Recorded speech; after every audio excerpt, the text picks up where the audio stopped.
p.m. Clerk, and we have roll call, please. Mayor Cordova? Here. Councilmember Abeyta? Here. Councilmember Peralta? Here. Councilmember Gonzalez? Here. Councilmember Silva? I am here. Youth Councilmember Landgraf? Okay, we can stand for the Pledge of Allegiance, please. To the flag of the United States of America and to the republic for which it stands, one nation, under God, indivisible, with liberty and justice for all. Okay, next we will go to approval of the agenda. I would ask that we amend the agenda to bring up item D, item 8D to right after the citizens forum. That is okay with the council? I'm okay with that, Mr. Mayor. I'm fine with that, Mr. Mayor. I'm fine. Fine, Mr. Mayor. Entertain a motion to approve the agenda as amended. So move, Mr. Mayor. Second. Motion and second. All those in favor signify by saying aye. Aye. Those opposed, motion carries. Next, we will go to item 5A, approval of the minutes. The meeting minutes of May 28, 2013, regular meeting minutes. Is there any changes or amendments to those minutes as presented? I have none, Mr. Mayor. None, Mr. Mayor. I have none, Mr. Mayor. I have none, Mr. Mayor. Move for approval. Second. Motion and a second. All those in favor signify by saying aye. Aye.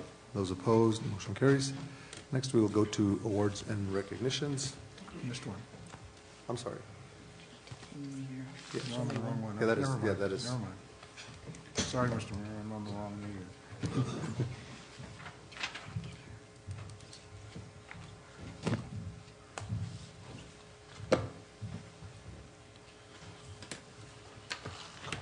This time, it's my honor to present a few commissions to officers that are coming on board to the town of Taos and those who have completed the police academy. And at this time, I would like to call up, of course, our chief, and in his absence, I believe either the lieutenants, both lieutenants would be great.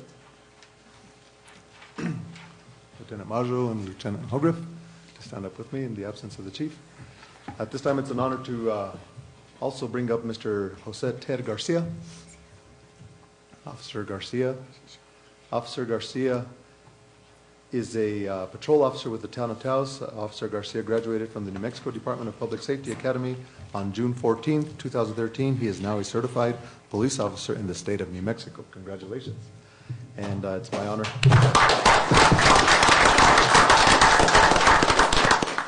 to present you this commission on behalf of the town of Taos Council, the Office of the Mayor, the town of Taos Police Department Commission. To all whom these presents may come, greetings know ye that the mayor of the town of Taos, New Mexico, by virtue of the authority vested in that office by the laws of the town of Taos, reposing special trust and confidence in Jose Ted Garcia, does hereby constitute and appoint and commission him as patrol officer. In testimony whereof, the town of Taos Police causes these present to be signed by the mayor of the town of Taos under the seal of the town of Taos, New Mexico, on this 15th day of June 2013, Office of the Mayor. Congratulations.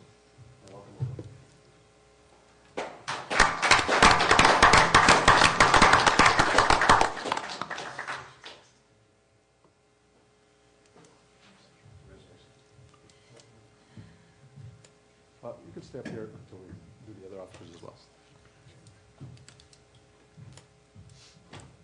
Only one officer may not be here, so we will present it to him. I think he was working graveyard shift, correct? So at this time, it's my pleasure to bring up Officer Jenny Davis.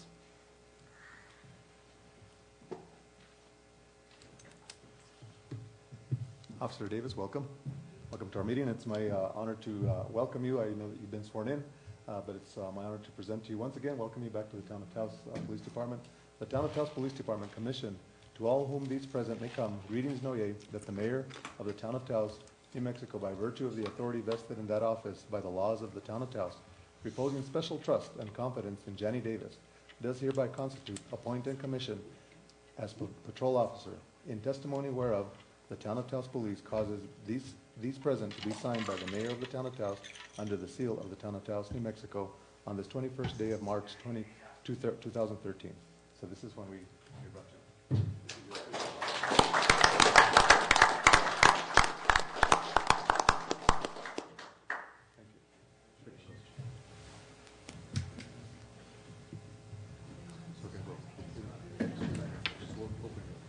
So we'll, council members, will amend the agenda when Officer Montes comes up. Congratulations.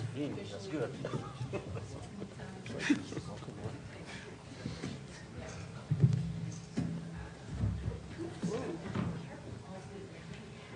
I would just like to also just once again thank the officers present here to see their fellow parts be sworn in, and thank you for your service to the town of Taos, and thank you to the families of these fine officers for allowing them to serve the town of Taos.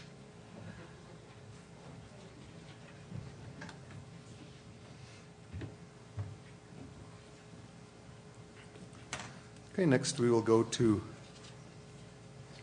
the Citizens Forum, and if they can let me know when Officer Montes arrives so that I can present him his commission as well. I understand that he was getting ready, so. At this time we will go to the Citizens Forum. I know we have a list, but we only have a few that have checked in to actually speak on the Citizens Forum, but I will just go by a show of hands just to simplify it. So we do have a lengthy agenda, and I know that we have to have an executive session also, so I will limit the Citizens Forum to 2 minutes, and we'll begin with those that want to speak under the Citizens Forum. Sir, welcome to our meeting. Thank you, Mr. Mayor. If you could either place and state your name for the record, please. Thank you. Mr. Mayor and council members, my name is Paul Figueroa. I'm the Vice President of the Taos Arts Council, and tonight it is my pleasure to introduce the Taos Arts Council and the current art show at Town Hall to you. Great.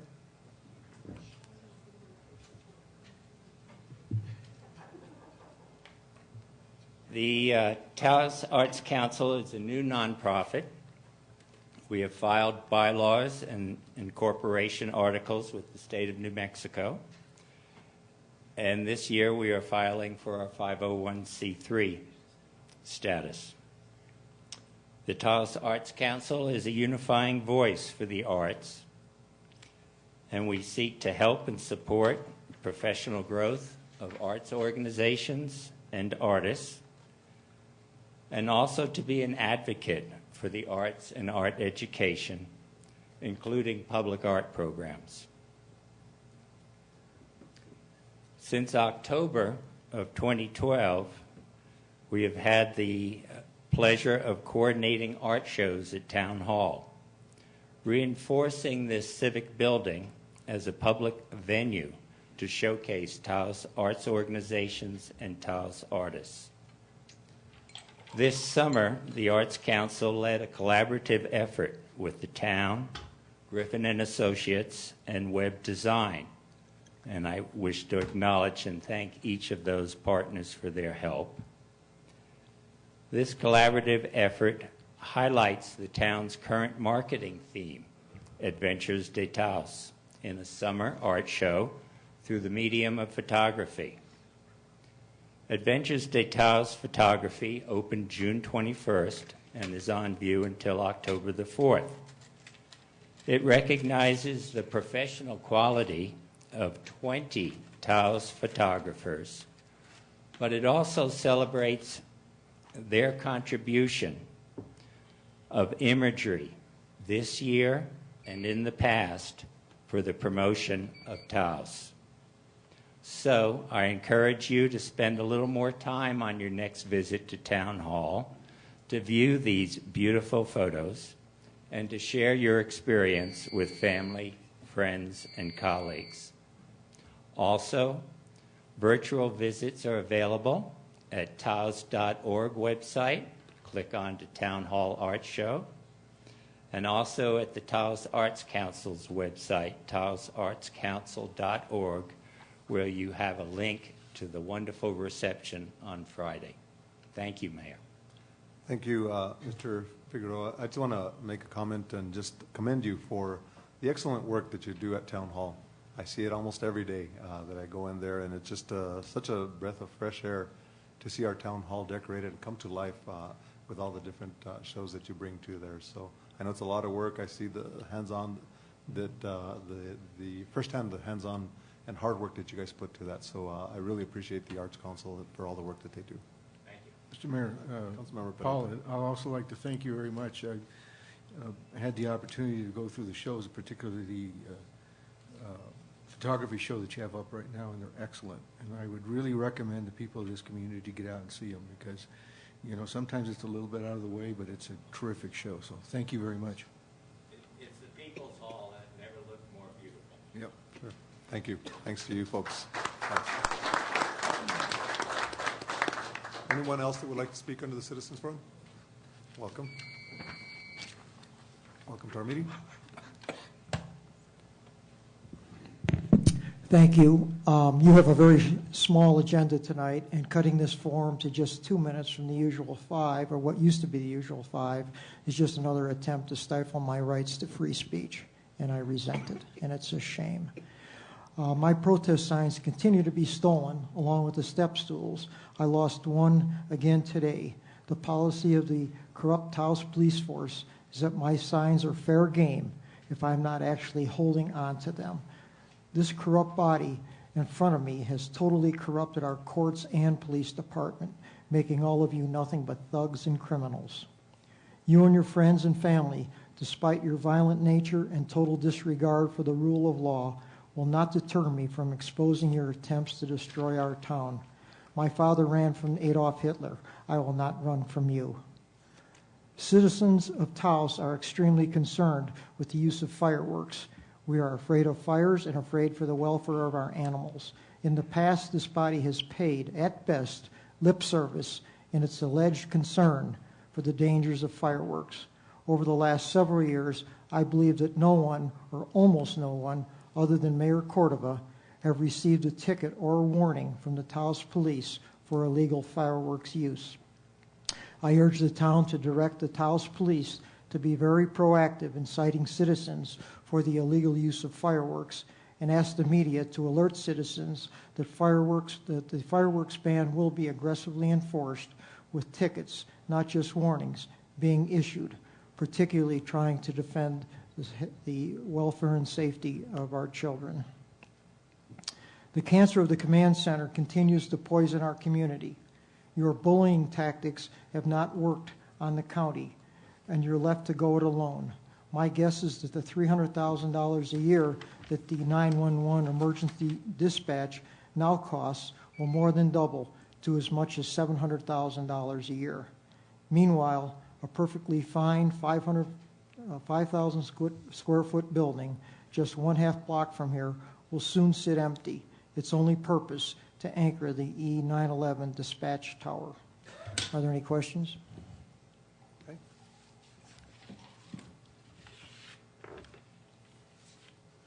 I just want to, I know that I usually don't waste time in addressing this, but I want to make a comment that some of the best and the greatest freedoms that we have as a society is the freedom of speech and the freedom of religion. It's despicable that you, Mr. Northrup, would go and bully your way to a church in impeding the rights of people to exercise their right to enjoy the freedom of religion, and you bullying your way that I witnessed you, the way you talk to kids, the way you talk to people enjoying that freedom. It's despicable. Okay. Excuse me, are you going to allow me to answer that? Is there anyone else that would like to speak? Okay. Matt?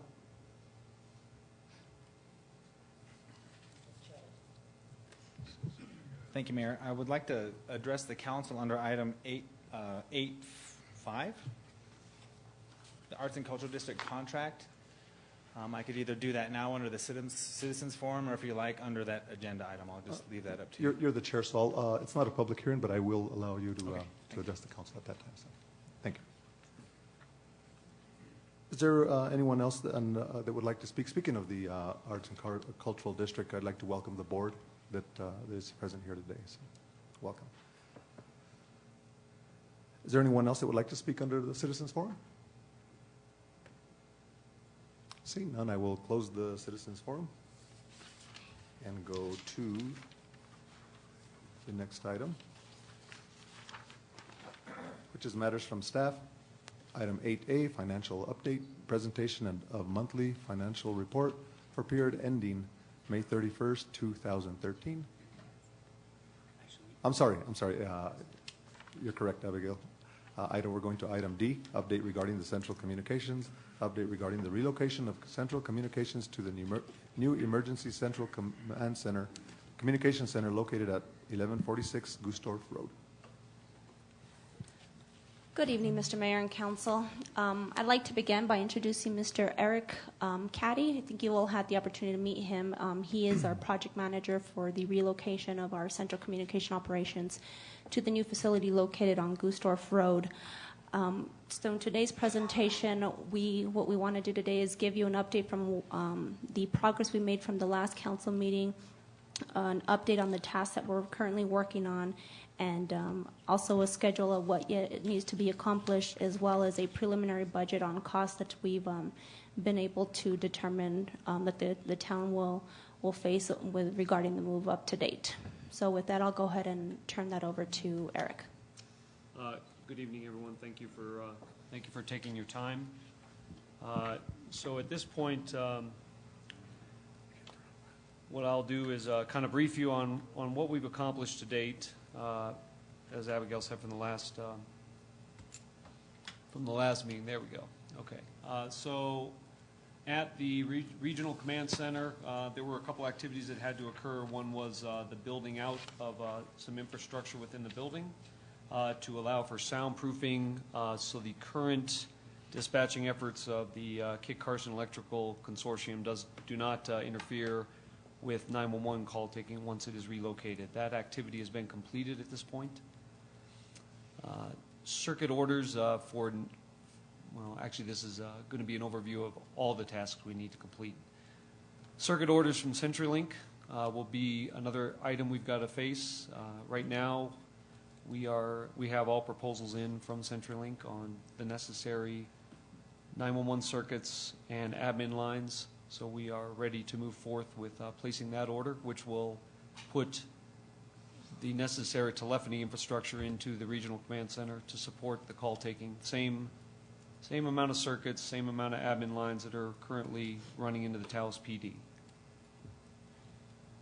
The next item is relocation of the dispatch furniture from the Taos PD to the Regional Command Center on Gustorf Road. We are in final phase of negotiations with Progressive Marketing Group. They are the certified installer for Watson Dispatch furniture in the New Mexico region. Watson Dispatch furniture is currently what's in the Taos PD. Watson Dispatch furniture implores anyone who owns their furniture to move with a certified installer for any moves or relocations of their equipment due to the complexity of their console setups. PMG has provided their proposal, and we have worked with them to refine it to get what we need. That is currently, I have the final proposal in from them at this point, and that is being looked at by Abigail and myself. Electrical and network infrastructure updates at the Regional Command Center.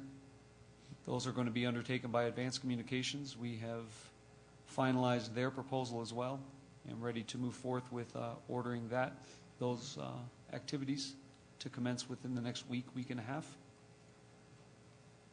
Those activities are to support the new call-taking equipment that will be coming into the Regional Command Center.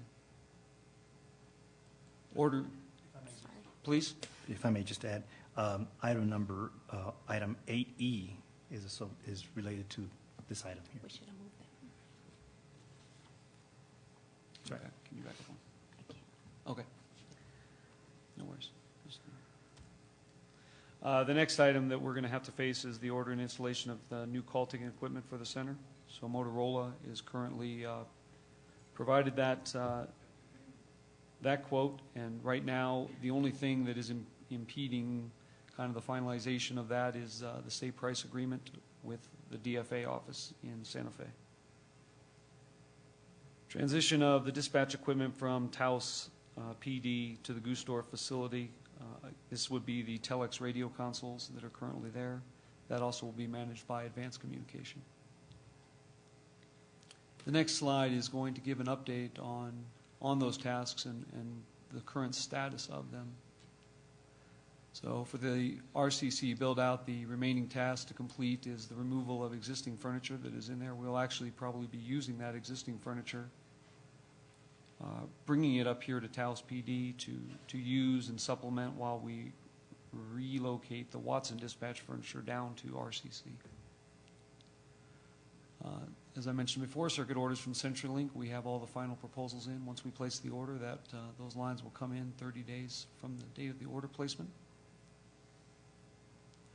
Relocation of the dispatch furniture. We are ready to commence the first phase of that on July 8th. The electrical and networking infrastructure updates at RCC, those should be commencing within the next week and a half, and they will take approximately 2 weeks to complete. The order and installation of new call-taking equipment. As we mentioned, the order is ready to be placed. I actually believe Motorola is fast-tracking that with their supplier so that once the contract is finalized with the state, we should be seeing that come in within a couple weeks. I'm sorry, Go Eric. ahead. Mr. Jump Mayor, council members, if I may clarify on what Eric's speaking about when he says that there's a contract that has not been finalized between DFA and Motorola. As you all are aware, is that the town of Taos was granted $362,000 in 911 equipment with the state. However, that Motorola was the individual that responded to the state's RFP for such equipment, but their contract has since expired with the state. So we are unable to order the equipment until they have finalized their contract negotiations. I did speak with representatives from DFA yesterday, and they said that they hope to have this finalized by July 1st. And then I spoke with a Motorola representative today, and she expects that their contracts are finalized by tomorrow, so that doesn't hold up any of our project. They understand the urgency to get this finalized, and so they're working as quickly as possible to accomplish this. Thank you, Abigail. And as I understand, is it true that there was a discrepancy or a concern by Motorola with the state's contract on a certain provision that all the other vendors had agreed to, but they were the only ones that have not? Mr. Mayor, council members, my understanding is that the actual template for the contract was changed since last year's, and so most of the vendors, yes, haven't had an issue with the change that DFA provided. However, Motorola is the only individual that, again, appears to have issues with the new language that was included by DFA, but they hope to have that finalized this week. Okay, thank you. The last task status will be the transition of the dispatch equipment. So today I received the final proposal from Advanced after they made updates that were suggested and recommended, so that their final proposal looks good and will accomplish what we need, and it's ready to move through the procurement process. Since the previous council meeting, L.R. Kimball has been retained by the town of Taos to provide project management support and services. L.R. Kimball has traveled to Taos and done a radio assessment of the current infrastructure, both at the Taos PD as well as the Regional Command Center, and made recommendations to the town on how the radio equipment should be relocated, also in regards to the proposal from Advanced Communications to build a tower at the RCC. Soundproofing at the RCC has been completed and is now ready for electrical and network infrastructure work to begin. And we have also gathered proposals for the security system updates, and they are currently under review for award. Tasks in progress are finalizing our implementation plan. That's a collaboration between L.R. Kimball and Motorola. We should be nailing that down tomorrow. We have a meeting scheduled here. We are finalizing the quotes for the circuit orders from CenturyLink. And then we are ready to move forward with that procurement. And also, at the time we submitted these slides, we were still in the midst of finalizing the quote with Advance, but as I just mentioned, that has been done. Did the price change on that? The price did change on the advanced quote. And Mr. Mayor, council members, the reason the item is worded the way it is on item E, I believe on the agenda, is because this project is moving very quickly, so we have changes in regards to the progress on a daily basis, sometimes on an hourly basis. So and we had originally received a proposal for advanced communications for the actual relocation of the consoles to the new location in the amount of $70,000. However, after Eric's review, there was still some issues on what he'd like to be clarified, and that has since taken place. So that's why it's worded as to not to exceed the $80,000, because we had to go back and ask them to finalize some of the points that Eric had spoken to them about. Okay. Just to expound on that, just to touch, their proposal was not aligned with Motorola's requirements for electrical support for the system. So I wanted to see that called out specifically. Okay. At the time of these slides being submitted, this was our current forecast. So the project budget that was given to me for the town's project was $345,000. The current budgetary projections, as you can see, about 188, leaving a current amount of 156, just shy of 157 to work with. At the time we submitted this, really the only pending budgetary items that we had to look at were the 3 admin circuits to come from CenturyLink. Since then, I've found that the quote from them for those types of lines is $53.95 a line, so that's $161 and some change, so a very minimal impact. The PMG quote for the furniture move has gone up a couple $1,000s due to the way in which we have to time their efforts. So it moved from $30,005 to $32,008. As Abigail said, the advanced communications proposal went up slightly. The only other outstanding item that we have yet to figure into the budget will be the movement of the recording devices that are at the Taos PD to the RCC. So I am working with GoCirco and other vendors now to acquire those proposals, and we'll move forth at that time with that. Question, Councilman? Mr. Mayor, just a question on that. What is your projection on the cost for those moves remaining? So right now, we're about 190 with a couple of changes to the current contracts? Correct. And so the remaining contracts for the moving of that recording equipment, and that is? I just received today, Councilman, the proposal, or not really even what I would deem a proposal, but an email from GoCirco. And in it, he listed out several different scaled labor rates depending on if they're traveling from Albuquerque to do work, whether they're here doing work. He also provided in that email his estimate based on the scope of work that I had defined for him. I have not yet had a time to take a look at it, but I would estimate no more than 10,000. So we would be right at 200,000 roughly rather than the 345? Roughly. Thank you. That's my current projection, yes. Okay. Any other comments, questions on this? Councilmember Beta? Thank you, Mayor Copa. Thank you, Eric. Thank you very much for the briefing. You can look at the task breakout. There's a lot of tasks. Can you hear me, Abigail? Yeah. There's a lot of tasks that are pending. Given all the tasks, and especially the ordering of the circuits that CenturyLink is telling us will take 30 days to activate, are we going to make our 31 July date? Currently, Councilman, thank you for the question. At this point in time, it will be tight, but if I look at the tasks at hand, based on the information I have, I believe at this time we will be able to process calls out of the Regional Command Center by that target date. Excellent. Thank you. Okay. Any other comments, questions? You may proceed. Mr. Mayor, council members, the last slide on our presentation is just a highlight of the state's contribution, and that is the upgrade to our 911 equipment in the amount of $362,000. And they've also have stated to the town of Taos that if we have any refurbishments that need to be done on the councils, that they will pay up to $10,000 or a quote of $10,000 for those refurbishments. So we're working on getting that accomplished as well. So a total amount of $372,000. And that concludes our presentation. Okay. Any questions? Any other questions, comments?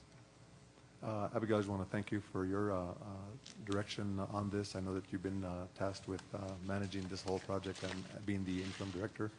Thank you for your hard work. Sir, thank you for your presentation. It's great to see that we're going to be well within our budget. I know that there's been so many different quotes and consultants bringing in different prices, and we felt as a town that we should budget accordingly, knowing that we were pretty confident that it was going to come way under budget, and it shows that it's coming to life. So we really appreciate that, and let's make sure we get that target date going. Thank you, Mr. Mayor. Okay. Thank you, gentlemen. Thank you.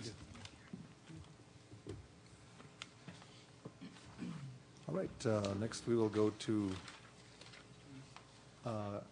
Councilmember Gonzalez. Do you want to see if the officer's here so we can do his? Yes, yes, thank you for that reminder. Yeah, he's here.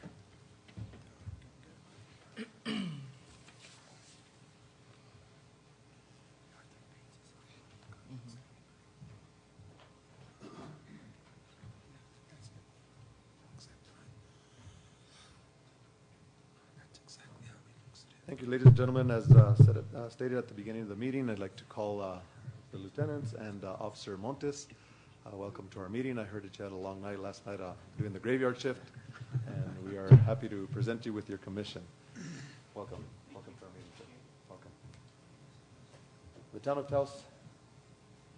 of Taos Police Department Commission, to all whom these present may come, greetings know ye that the Mayor of the Town of Taos, New Mexico, by virtue of the authority vested in that office, by the laws of the Town of Taos, reposing special trust and confidence in Jacob P. Montes, does hereby constitute and appoint and commission him as patrol officer. In testimony whereof, the Town of Taos Police causes the present to be signed by the Mayor of the Town of Taos under the seal of the Town of Taos, New Mexico, on this 4th day of April 2013, the date of your commission, and your effective date of employment, April 16th. Congratulations and welcome to the Town of Taos.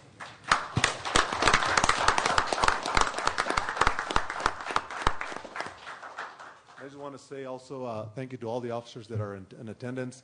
I hope you like your new facilities. You like your new facilities? Great, great.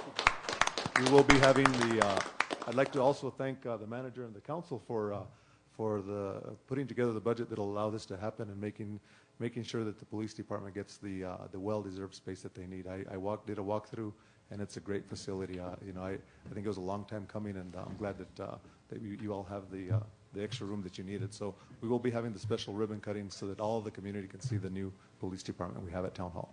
Thank you.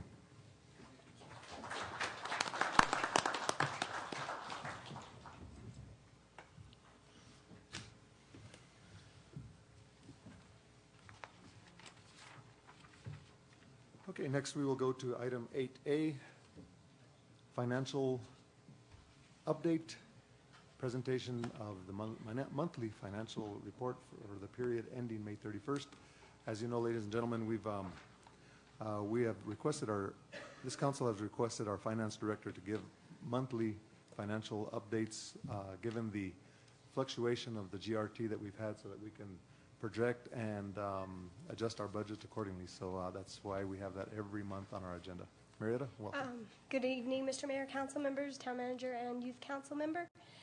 You have the report in front of you. On the first page, like always, is a summary. We are through May.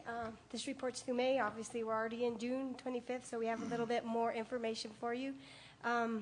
Our May's distribution on gross receipts tax was up about 8.55%. I did get June's in. I haven't distributed it yet, but we were up on that one also.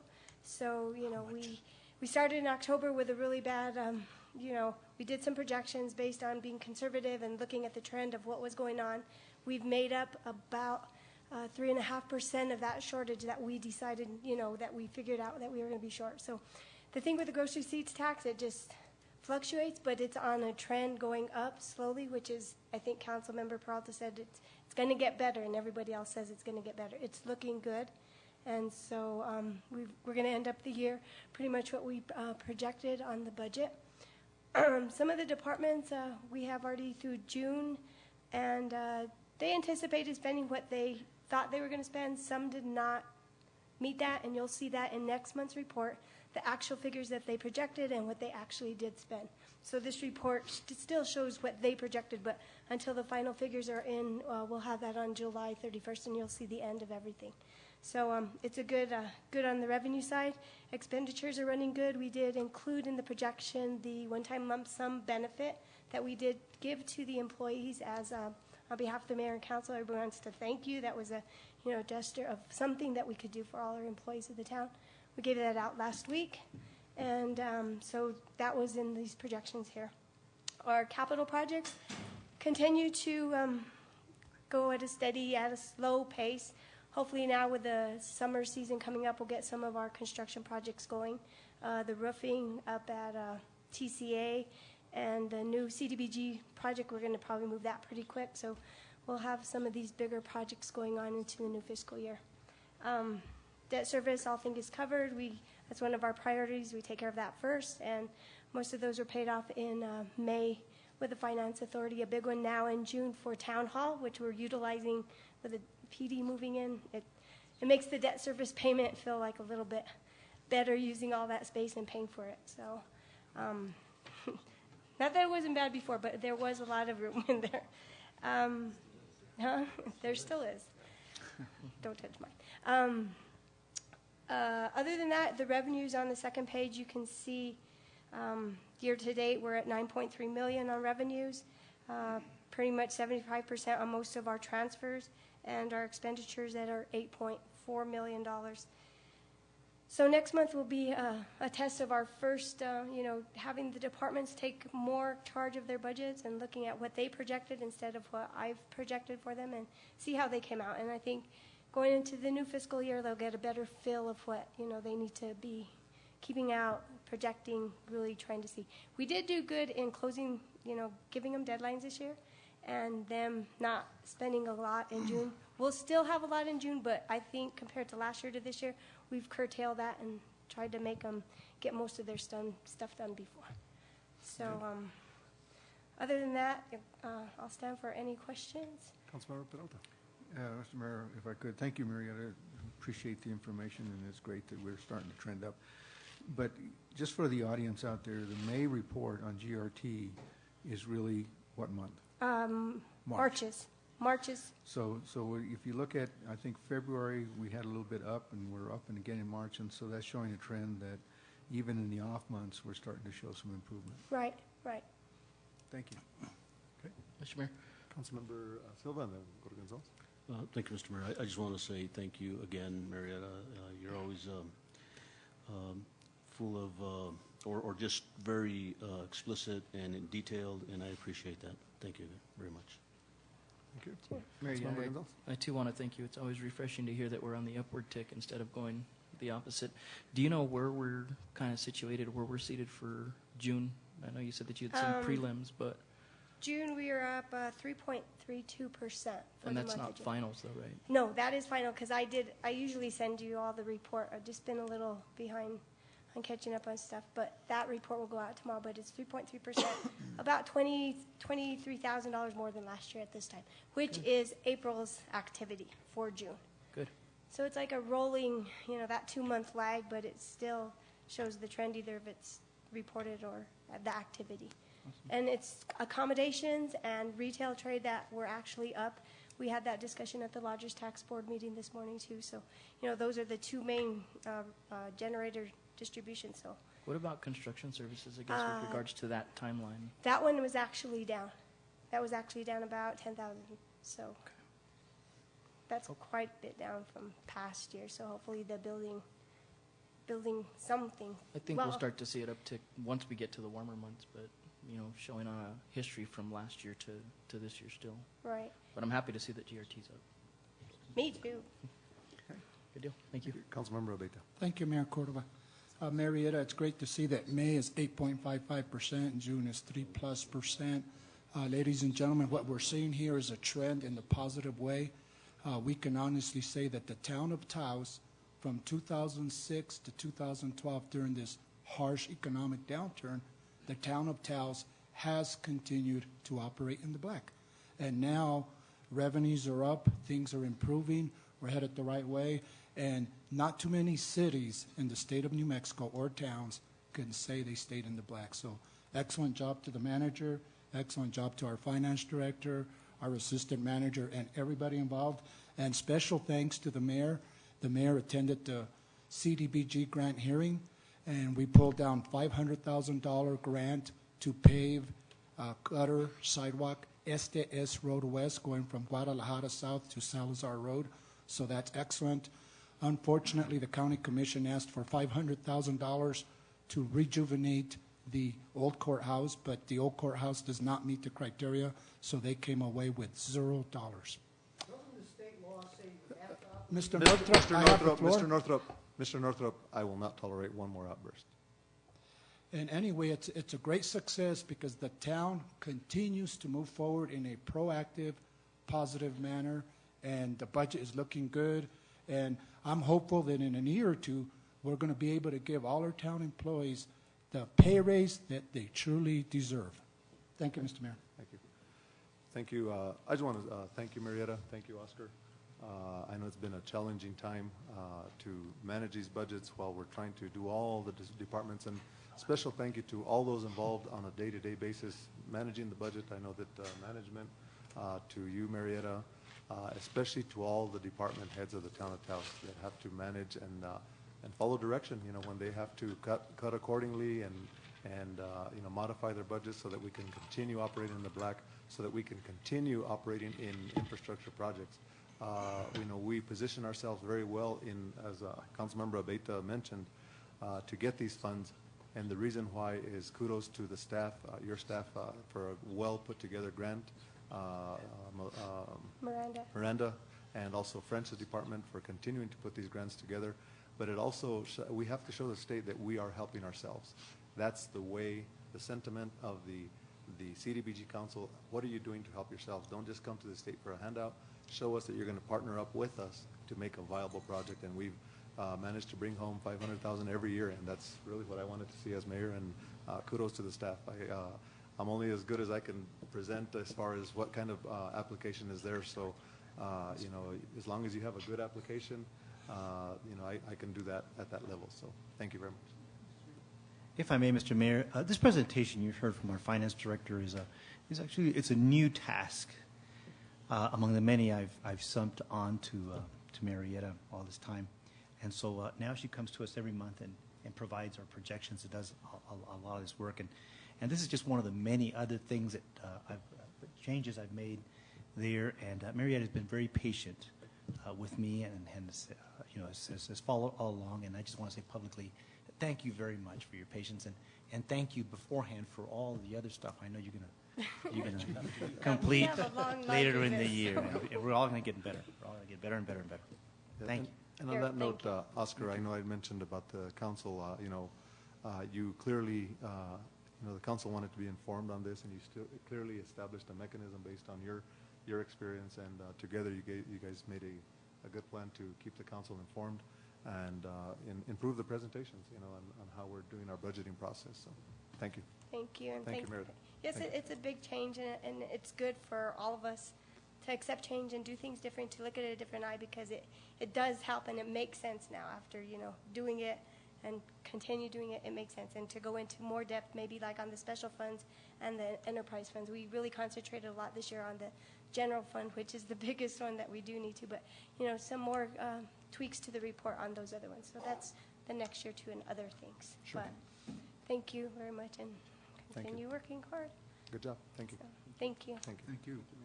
Thank you, Meredith. Next, we will go to item B, Arts and Cultural District, discussion regarding the Arts and Cultural District contract. Oscar. Yes, sir, Mr. Once again, welcome all to the members of the Board of the Arts and Cultural District. Yes, sir, Mr. Mayor.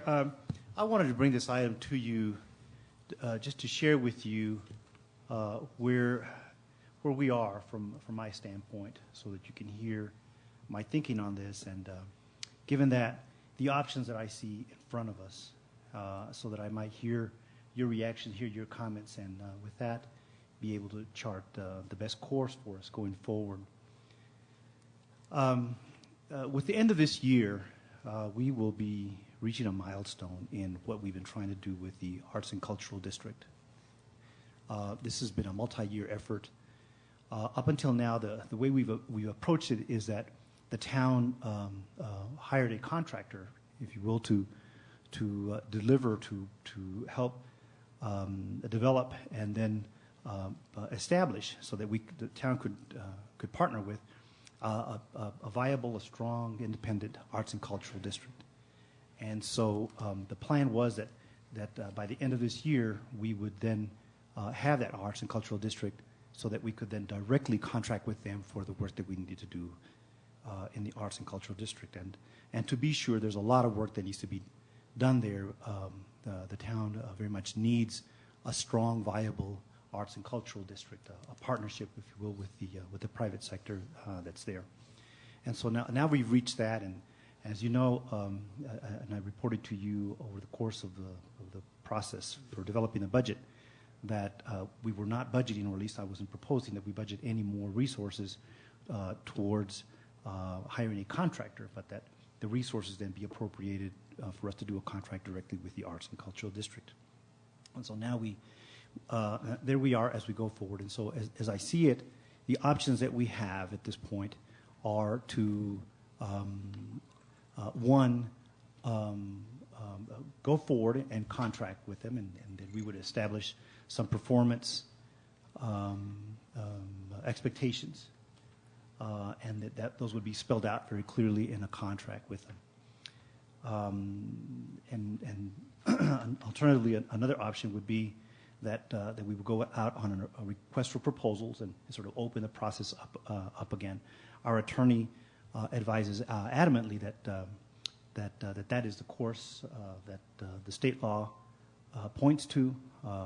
We've gotten some, at least at this point, informal advice from the state, some offices of the state, that this contract could be, sole sourced, if you will, without having a request for proposals. We're working through that right now. I've asked our town attorney to work with the state's town attorney, and also to just confirm and verify what they agreed to with the Attorney General's office, so that we're all very clear there.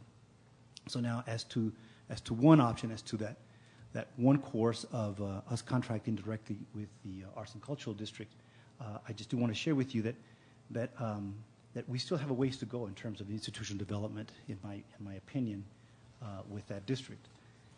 And so, given that, some of the things that we could consider, some of the things that I'm considering, I would love to hear, very much want to hear what you think about this individually, is that we could go ahead and contract with them, expecting that they would use the majority of those resources. By the way, we put aside some $50,000 for this, to be funded out of the increase in parking fees in the Arts and Cultural District.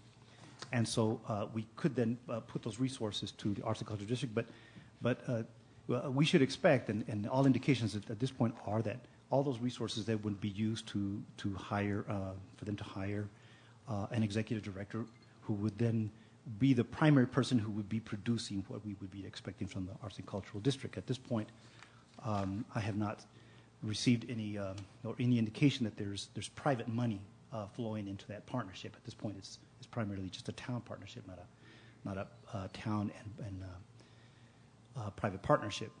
That's one alternative. So basically, we would contract, expect that most of that money would then be used to hire a person that they would choose, and then that person would be the primary person who would be producing what we would be asking for. The other alternative is, and there's just some concerns with that.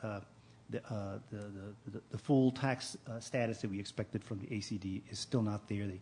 They're waiting for the IRS to provide that for them, and so there are some options to that have been proposed, and one is that we would look to a fiscal agent, a third party, if you will, that would serve as a fiscal agent. So we would partner with them with the condition that all of the financial control, all of that work would be, and the administrative work would be done by a fiscal agent that does have, complete tax status that we were hoping for, and that we will do that for at least on an interim basis. A third course would be, among the options I'm considering, is to then also contract directly with the Arts and Cultural District and still continue to serve as a fiscal agent ourselves, continue to serve as a fiscal agent.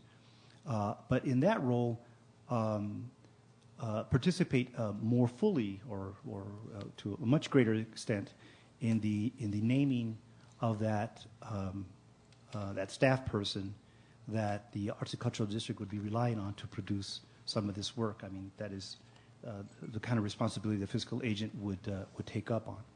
So anyway, so we have those three options, and then of course, the other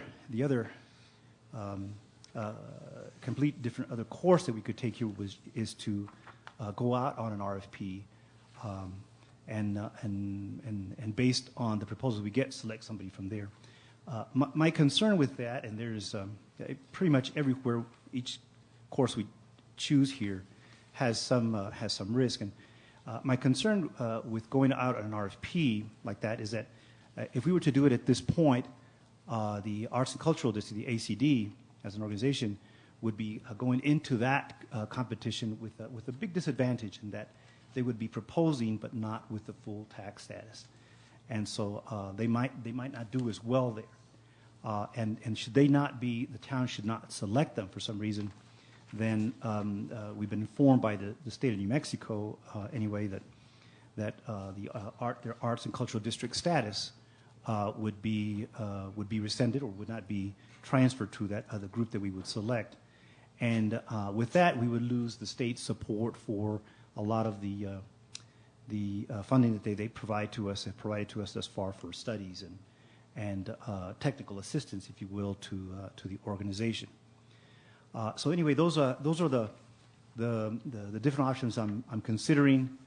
I'd love to hear what you think about those in order for me to at the end choose one of them and go forward, and so that what you get back from this later on would then be the formal decision or formal approval from you to accept the contract, to take whatever formal action would have to be taken by the council for us to effect one of those courses.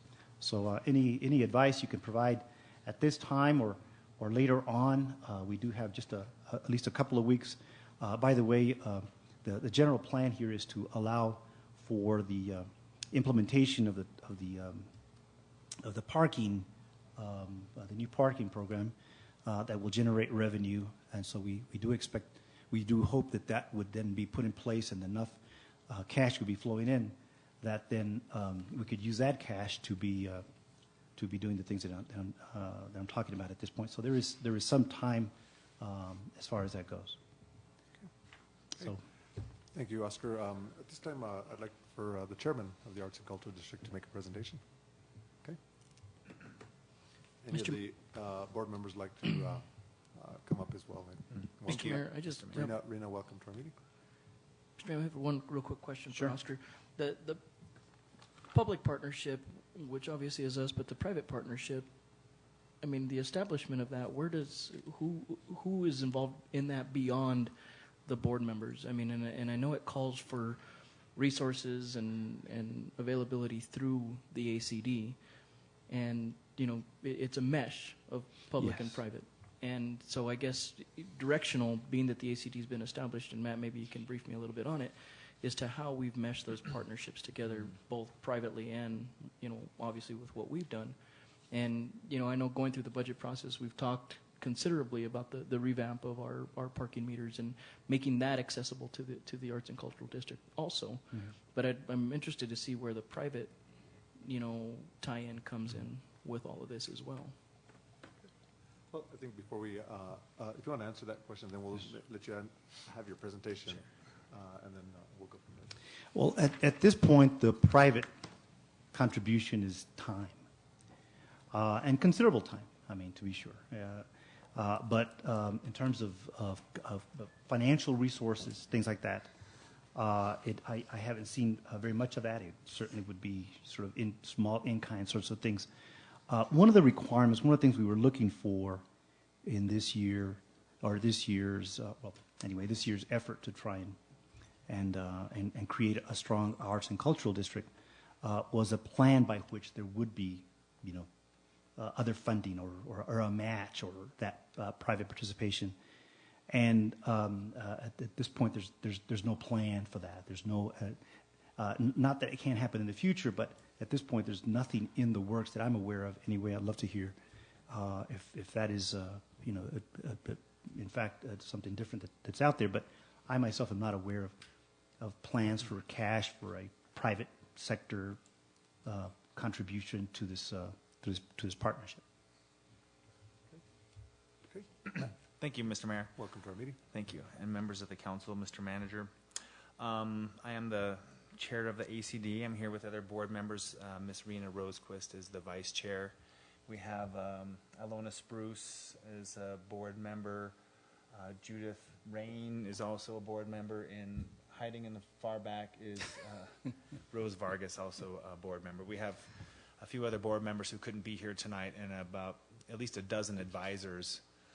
We think we have a pretty strong board, and we represent a pretty broad spectrum of the community, business owners, private sector, museums, nonprofit organizations, Taos Pueblo, etc. We've been working quite hard. I would like to address how I see the private partnership entering into a three-way partnership between, well, actually would be many levels of partnership. The private sector could participate in time contributions to help support and market a fundraiser or an event, some type of cultural or arts event downtown. It could range from something like that to cash contributions and in-kind donations. I'm aware of one example where a number of private businesses did offer and pool some money, hoping it would be matched by the town, but that didn't happen. That will definitely happen. In fact, we've cut a check for that. It still hasn't been dispersed by our contractor, but that match did took place. That's good. And it could go all the way. What is that amount? I'm sorry. What is that amount? It was $3,400, and that was to match activities in the Dunn Street and Bent Street that took place. It has taken a while, and at least we've cut the check to the contractor, and she informed us that she had dispersed that money to the merchants. Yeah. Okay. So that's just to update that. That's been done. So to answer your question, it's a wide range, and it certainly depends on the issue. It could be for everything from time and cash donations and contributions, in-kind services from the private businesses, all the way to donations of land or subsidies of land for renovation projects or infill development projects. It could be participation in some sort of tax assessment or tax increment financing or the business improvement district, and this wide range of public finance partnerships where in some of those cases the private landowners would voluntarily tax themselves to raise money for the organization and capital improvements. So it has a wide variety of opportunities for partnerships there. Mr. Mayor, if I could, so Matt, with regards to that, is there a tracking mechanism that shows what that in-kind or whatever the services that have been provided, so that when it comes to us and us acting as the fiscal agent, we have a way to see exactly how this public-private partnership is working, so that we have, a true picture of how our monies are being spent towards what we're getting back out of the two-way street, basically. That, again, it could take any number of forms of sign-in sheets and give a value to those people's hours of in-kind or cash donations.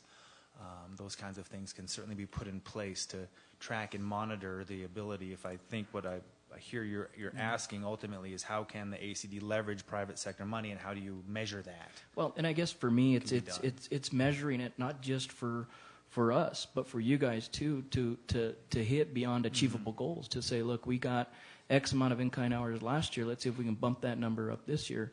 But it runs much like a business. If you don't see what you're actually getting out of your deliverables, how do you know what to exceed for the next year?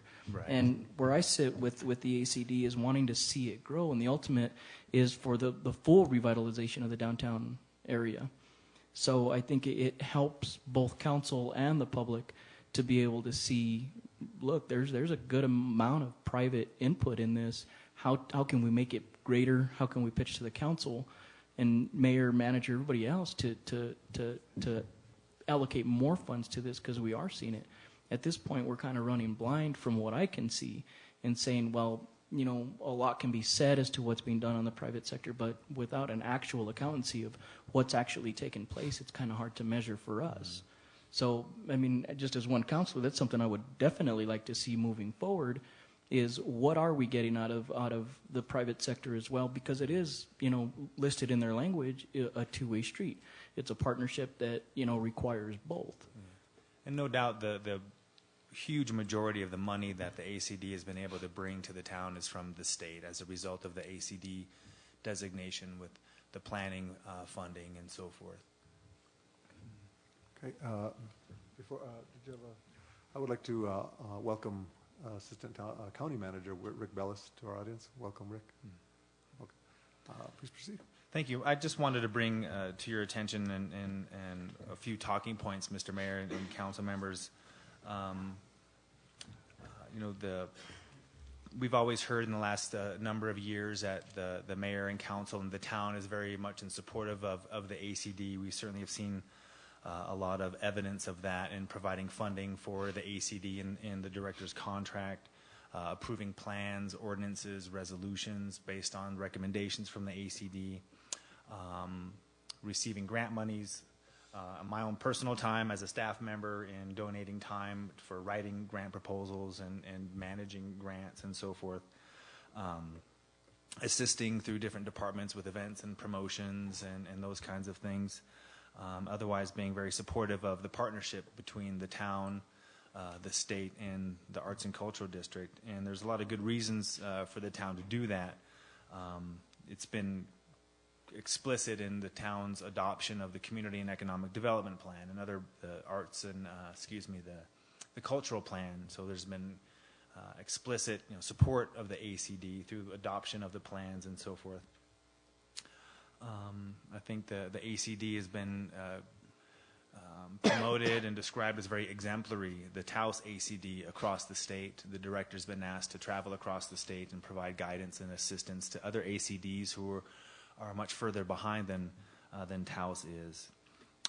We're very close to, we've been offered this special designation as a Main Street hybrid, which adds more resources and opens up resources to the town and this partnership through the Main Street organization that are not there as an ACD. So what this letter of agreement that we've presented is about, to try and formalize the relationship between the town, the ACD, and the state, so it would become a hybrid organization, and we would be a hybrid of the Arts and Cultural District and a New Mexico Main Street, and there's dedicated funds from the state for planning and assistance there. There's the Main Street Quarterly, which is coming to town in just a few weeks, so I think it's getting a lot of attention. So again, there's a lot of good reasons why the town would support this partnership, and we certainly see that.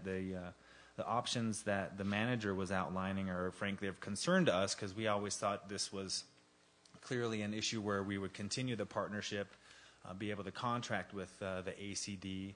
We're on the fifth year of a 5-year arrangement, and you know, I know there's concerns and issues of the sole source and the RFP and those kinds of options, but we're here to encourage you to contract with the ACD and do it as a sole source, and we will continue and deliver on whatever deliverables you know there would be, and you know that's just the message that I want to give you, Mayor, and to the council member and to the manager, that we feel like we're hearing mixed messages. On one hand, there's a lot of support. On the other hand, there's an option that might put the ACD out of the running, and if the ACD doesn't exist anymore, then monies will be pulled for the downtown master plan, future monies from the state to the ACD, because we are the only ACD organization in the town of Taos. So I'm just concerned that if the town takes one of the other options, that there's no ACD and therefore no more ACD money. Mr. Mayor? So before we get to that question, Councilmember Gonzalez, As chairman, what would you like to see? I know this is for discussion purposes Sure. only. We're not going to make a decision to that today. I think the direction may be to have the manager bring us a proposal once Right. there's been internal discussions. Right. But as chairman, what would you like to see? I think our best case is that the contract go to the ACD as a sole source. Okay. Okay. Councilmember Gonzalez. Matt, I guess the question I have is that, I mean, I don't think one of us as a councilor, mayor, or the manager has ever once said we don't believe in the ACD and its mission, even with the Main Street program. I guess my concern comes from we're turning the page on almost 5 years now, and again, just simple mechanisms aren't in place of what I just explained in the last discussion that you and I had, with regards to just finding out where our deliverables are at. That's basic concepts of how we measure what we're doing going forward. And, so I guess for me, I mean, I think we have an extremely diverse board of directors with regards to the ACD. So, I mean, I think you all are tasked with figuring out what's best and how that money's spent and where it goes. Now, a lot of that's going to come down to how, through the ED and through the board of directors, bring that deliverable back to us to show its viability. I don't like to use the comment pie in the sky, but when I hear statements like, oh, I want the data back in it as to where it got brought from. The grants, everything is very viable. And, I applauded efforts that you did, even with regards to the Arts and Culture District on your own, with regards to grant writing. But at the same point, we're turning 5 years on a page now of something that should be operating like a business that doesn't have all the mechanisms in place to make it a viable entity. While I understand that we're the lead, we're the model for the state, it makes me wonder what type of operations are being run elsewhere that we are on that pedestal with very simple mechanisms not put in place. I hear you, and if you ask me in my participation in the ACD, if there's any weakness that we've had, it's fundraising and fundraising activities. I'm sure the other board members have other ideas. We all know Taos is a very tight economy. There are so many nonprofits and so many entities. It's a very challenging kind of undertaking for sure. And I think, in fact, fundraising and ability to leverage private dollars, not necessarily state or federal grants, that's other buckets, but I would suggest that being it's a priority of the ACD, but also a priority of the town, because funding is going to dry up. And I know I've heard ever since I first heard of the ACD and questions from the council, how do you become self-sustaining as an organization? And frankly, you don't need town money anymore. That is for sure the goal. And I think we can make that explicit and measurable in a contract. Well, and I guess, so just with regards to that, I understand the tightness in the economy, but I guess for me it's more the internal control mechanisms of what's being asked for out of the contract. And saying, you shall deliver X with Y, and how we get to that point, that would have been something for me that would have triggered something 4 years ago to say, okay, this is what's going to be expected. This is how we're going to show the path that we're taking to get there, not just, I need another contract for what? That's Right. where I'm getting at. Yeah, any contract, I think, would have clear deliverables, measurable results, weekly meetings, quarter meetings, whatever they are, a presentation to the council. That's a sign of a good contract for sure. I know for certain that things are getting done. Okay. Councilmember Peralta, and then Thank you, Mayor. Matt, I guess, my comments and concerns are on the same lines as Councilmember Gonzalez. And I've spoken to you a little bit about those, and I've done that with other board members as well.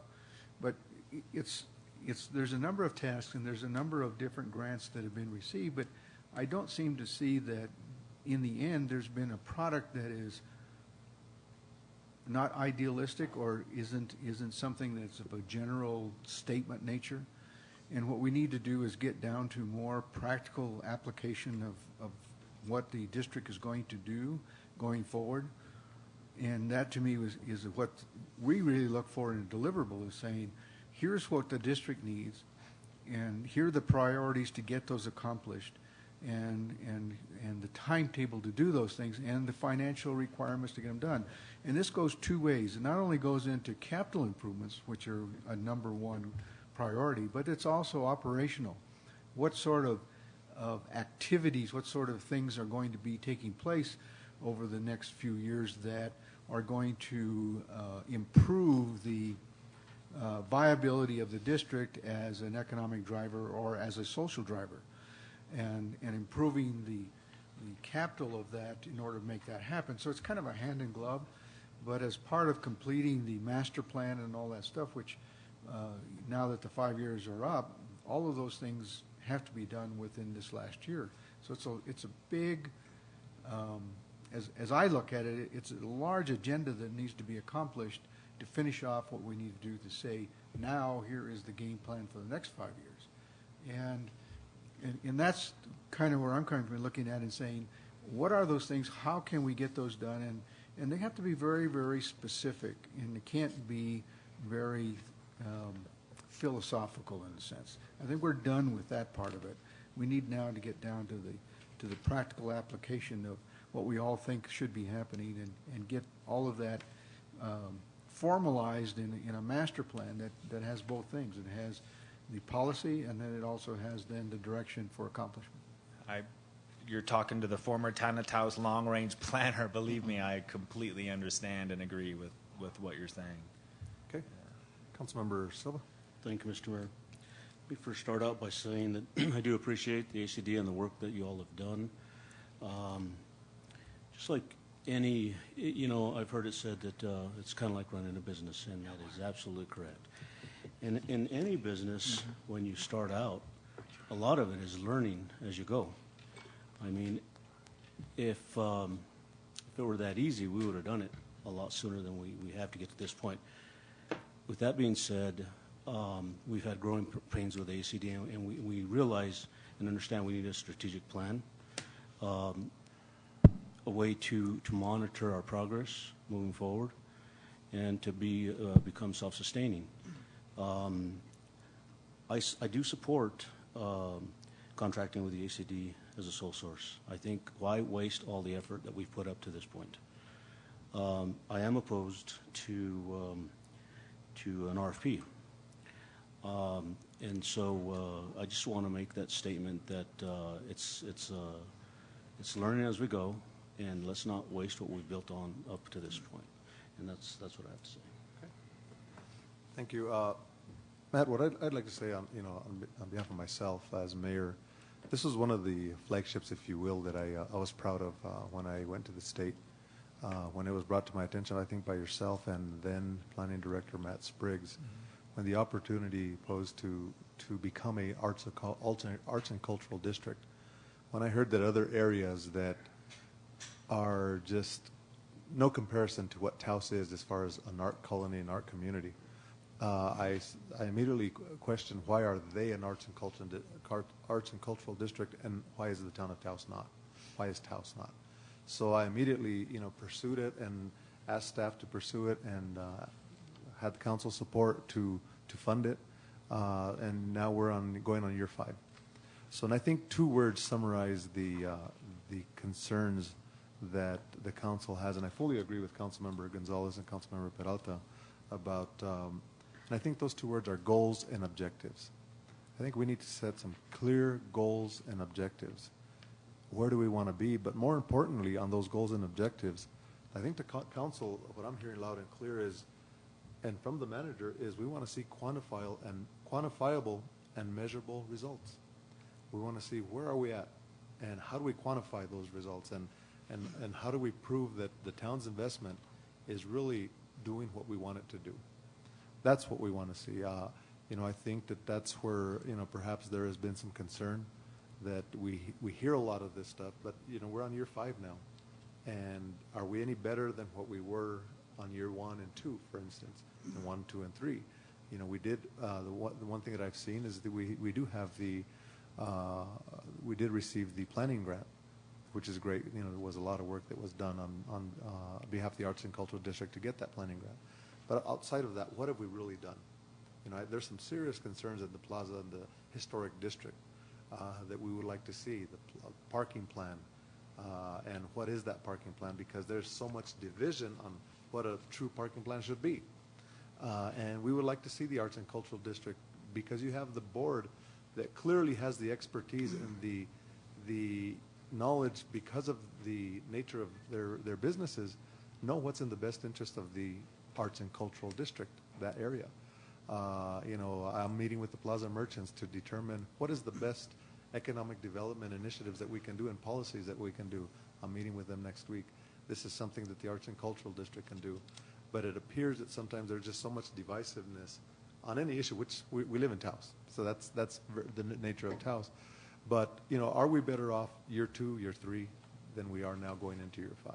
So to clear up any confusion, I fully support the Arts and Cultural District. I think we've worked too hard on it to change course and, for instance, contract with another entity. I think that if, even worst case scenario, if the law determines that we can't go sole source, I believe that the Arts and Cultural District will be pretty much the only one that qualifies, given the history that we have moving forward.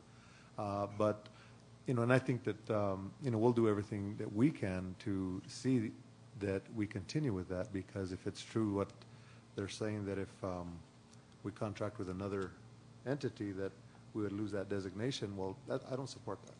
You know, I support continuing with the Arts and Cultural District. I think there's some institutional changes that maybe need to be made so that we can have mechanisms in place so that we can set some clear goals and objectives and have some quantifiable and measurable results. So that's my position on it. I would recommend, we'll get to Councilmember Beta, but I would recommend that the manager dialogue directly with the chairman of the board and the director to see if a viable plan can come forward. Meantime, if the legal staff can give us the final options, what is the, in clear black and white, what is the option that the town can do, and we could put it on the agenda to see what we're going to do with these monies that have been budgeted already. Thank you. Brian. Thank you, Mr. Mayor. I think I can give you it doesn't really matter what the state statute says, although sole sources are not preferred. As a matter of fact, under the current law, you have to report to the Attorney General when you do a sole source. We have a local code that forbids sole sourcing. And I, for the life of me, can't believe that there's only one group in the world that can provide the service that's demanded of the Arts and Cultural District. I would have an extreme heartburn with trying to do this as a sole source. I Sure. just don't think it works. And if we have to do that, then we would have to look at how we create an RFP that addresses maybe the concerns that we have. Of course, we can't skew it to favor one entity over another. But, you know, my position here, you know, of course, we're going to have to, anything we do has to be well within the confines of the law. But we do want to make sure that we can continue. I want to, you know, do everything that we can to continue with the Arts and Cultural District. You know, and you know, I think I don't support contracting with an individual person any longer. I think we need to contract with the Arts and Culture, an entity that has a governing board that, you know, so that, because I believe the way it's been working now, you have a director that by virtue of a contract answers to the town, but virtue of the organizational, how it's structured, answers to the board. Right. And I think that just provides for some confusion. So I don't support contracting with an individual. Rather, I support contracting with an entity. Yeah, we don't have an issue with that. Yeah. And I hear you, Brian. Thanks for that clarification. So. And I don't like to be in a position of saying you can't do something. I mean, no one likes to hear that, but it just doesn't work. Sure. Okay. Councilmember Baker. Thank you, Mayor Cordova. Matt and Rena and board members, thank you very much. What's happened in the past is history. All we can take from that is lessons learned. What's more important is where are we today and where do we need to go tomorrow? And as Mayor Cordova has always said, you can't expect different results if you continue to do the same thing. So we need to refocus. I fully support the ACD. I fully support a contract with the ACD, but as the mayor just pointed out, we have a broken chain of command when we have an individual entity working with a contract for the town, and really that person, that contract person, should work for the board. So that needs to be changed. But as Councilmember Silva pointed out, we've been doing this for 5 years, and we've made a lot of positive headway, but at the same time, there's a lot of areas that still require tremendous improvement. And as Councilmember Gonzalez pointed out, we have to have measurable, quantifiable deliverables that show us not only what we got done, but where we need to improve to continue to go forward. So I think if we collaborate and we work with each other, we can move this forward. No one ever said that we didn't support ACD. No one ever said that we did not want to support ACD. We just want to continue to make that continuous improvement that's required anywhere. So thank you very much. And I believe, before we close, I just want to, Oscar, I think what we need to do is come back with a recommendation. You know, I do want to, say that, I am concerned about a serious disconnect that I feel is going on with the director and staff as far as communication. There clearly is a disconnect there. And I think that's why we may be in the position we are now. I'm concerned about performance of the contract. Where are we at, and communication with the staff. I've seen some email correspondence, and we need to make sure that if deliverables are going to be put in there, we need to spell out those deliverables, and we need to communicate with staff. Staff is the one that works on behalf of the town to implement these, and that communication cannot be severed. It has to be strong, and there has to be some great dialogue on that. So I am concerned about that. It appears to be that there's a disconnect. I've seen the email correspondences, and I am concerned about that, and I'm also concerned about the performance under the contract. So, Oscar, with that, I would dialogue with the chair and see how we can move forward, understanding that an RFP appears that it's likely that an RFP will look like it has to happen. So, I think you'll have to look at what communications you have if they're going to be a potential respondent to that RFP as well, so, and balance that as well. Yes, sir, indeed. And in fact, this last contract that we had spelled out very clearly deliverables, timelines, et cetera. And I have to report to you, and that you've gotten that in black and white, that it did not meet our satisfaction. And this is not a route or a course that I could recommend to you in good faith. And so, and that is part of what the concerns that I have in terms of having a strong ACD. We need a strong ACD for a community like this that depends so much and draws so much of its history from arts and culture, et cetera. We need that. It is a very important part of any economic development strategy that we would come up with in Taos. And so, at least speaking from the just the technical side of this, we're hoping that it comes to life, that it's strong, that it moves forward, that it becomes independent, and that it is truly a partner with us, as opposed to just another line item expense on our budget, and that is primarily a cultural arts programming thing, but rather more of a business improvement district that helps promote business and helps promote the economy of the historic district. And it's a tall task, to be sure, and it's not something that it would be unfair to think somehow that an organization is going to sort of come out of thin air and then and come to life and do all of these different sorts of things. And I understand that there is some struggle there. I mean, that there will be some struggle there. At the same time, I just think, the Mayor and Council, that the way these things get done is that there's a good, healthy tension where you have, the green shaded managers like me pushing for results, pushing for accountability, and on the other side that they also have the wherewithal to be able if you will, still chart their course. And so part of me is at this point telling you that what's worked up until now has not been satisfactory. I think we can do better. We want to do better. I'm anxious for us to have a strong partner on the other side over there. And as I look at the options that we have here, those are the ones that I have.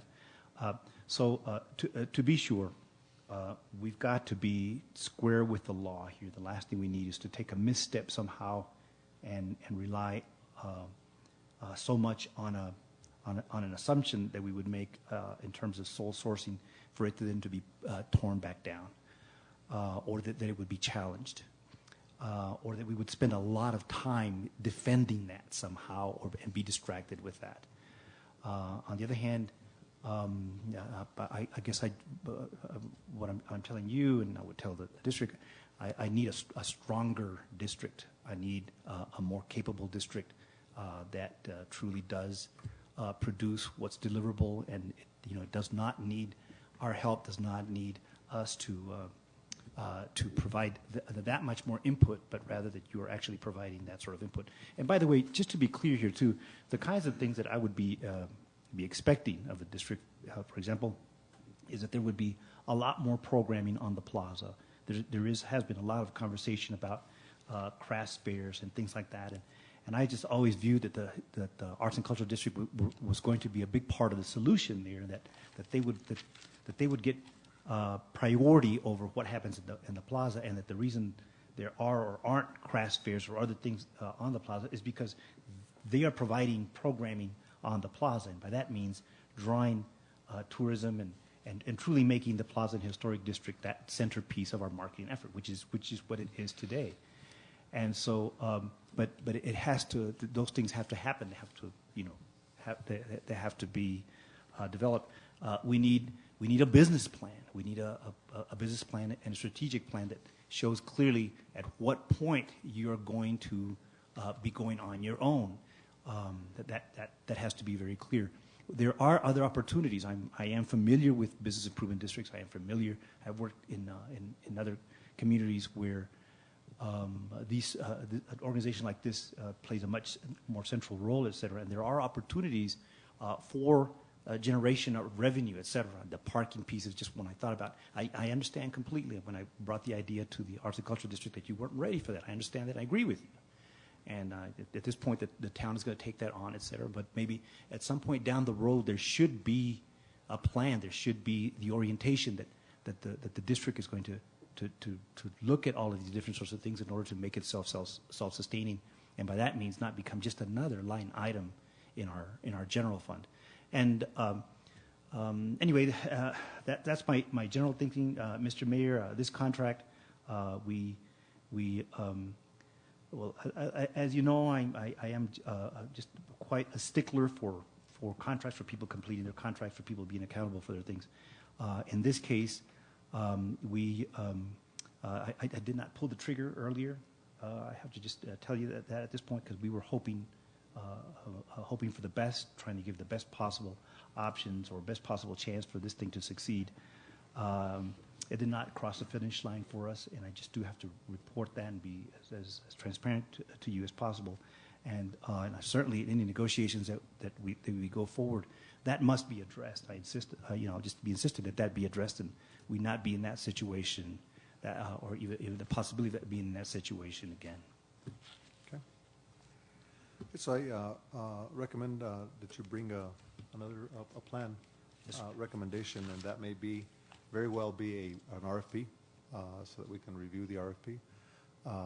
And I'm confident, based on the dynamic leadership that you have within the board, that you could put together an RFP response that I think that you can fare very well, because you have the institutional knowledge of what the Arts and Cultural District is. You were the original designee, this board was. So I think that, while we have to comply with the law, I think that it's, the concern should not be that it may put you out of the running. I think that you may fare very well. I mean, we've had to do this with many relationships that we have within the town, that we have to go through the RFP to comply with the law. And clearly, those that are in the strongest position get the award, which is what the intent of tax dollars is to make sure that when the respondents respond to these RFPs, that we truly are contracting with the best entity.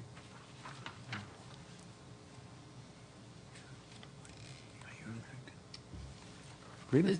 The only thing I would like to say, and I hope you'll let me get off message here for a minute, is how extraordinarily well the town handled the Mumford invasion.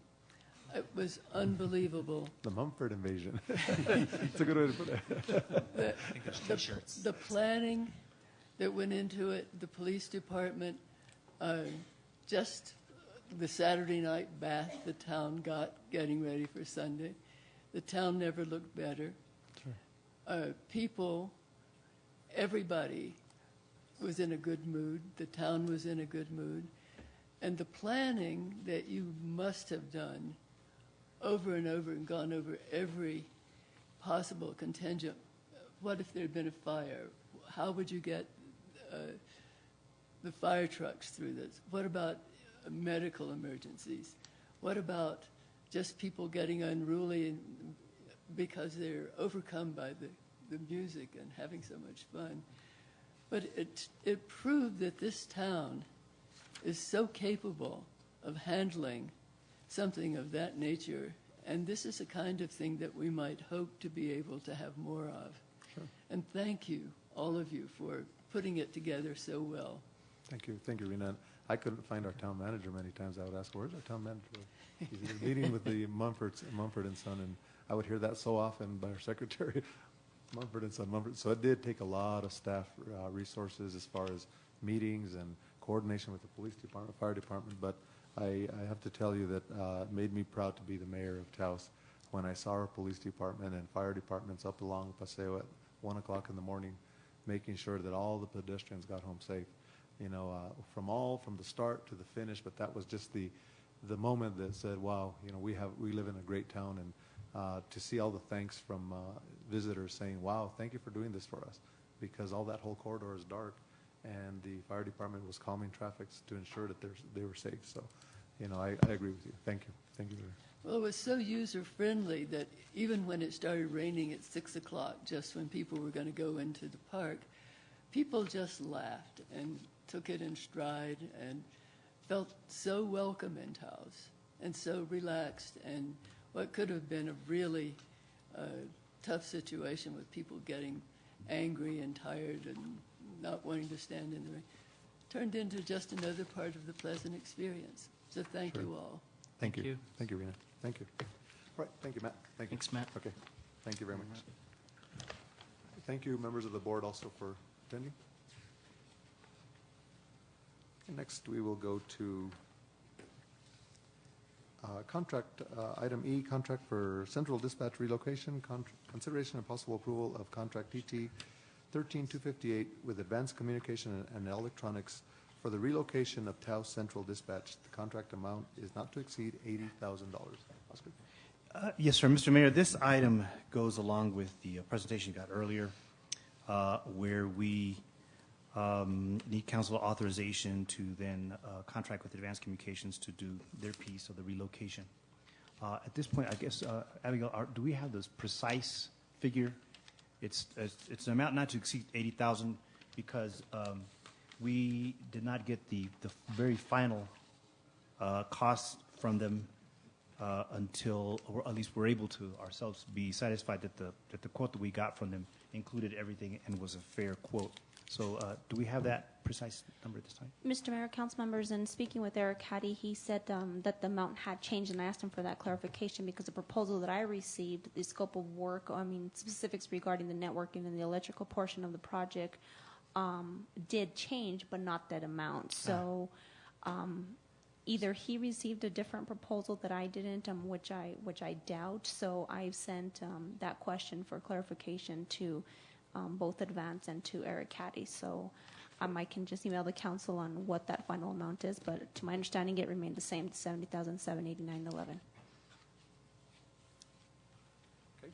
So 80,000 would be the very most, but we've seen that quote. We're just making sure that it includes everything we wanted to include, and it's considerably below this.